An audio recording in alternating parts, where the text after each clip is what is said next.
ছজন হবু উপাচার্যকে রাজভবনে আজ ডাকেন আচার্য তথা রাজ্যপাল সিভি আনন্দ বোস।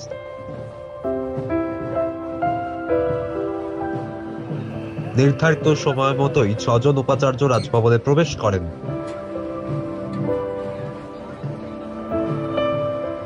কলকাতা বিশ্ববিদ্যালয়ের আশুতোষ ঘোষ, যাদবপুর বিশ্ববিদ্যালয়ের চিরঞ্জীব ভট্টাচার্য, বিশ্ব বাংলা বিশ্ববিদ্যালয়ের আবু তালেব, সাধু রামচাঁদ মুর্মু বিশ্ববিদ্যালয়ের চন্দ্রদীপা ঘোষ, গৌড়বঙ্গ বিশ্ববিদ্যালয়ের আশিস ভট্টাচার্য, কাজী নজরুল বিশ্ববিদ্যালয়ের উদয় বন্দ্যোপাধ্যায় দীর্ঘক্ষণ তাদেরকে নিয়ে বৈঠক করেন রাজ্যপাল সিভি আনন্দ বোস।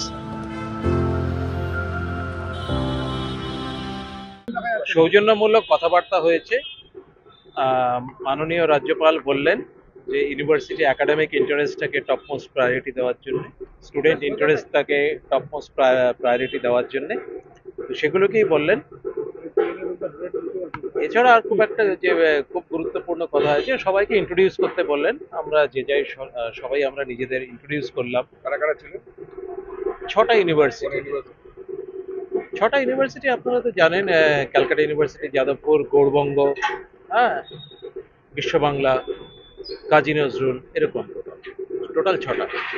আর অ্যাপয়েন্টমেন্ট লেটার নিয়ে কি বললেন? অ্যাপয়েন্টমেন্ট লেটার শর্টলি হয়তো ইস্যু করা হবে। বললেন হ্যাঁ, শর্টলি ইস্যু করা হবে।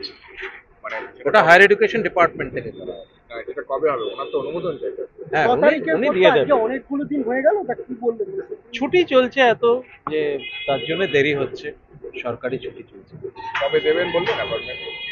সেটা স্পেসিফিক ভাবে কিছু বলেননি, আশা করা যায় খুব শিগগিরই।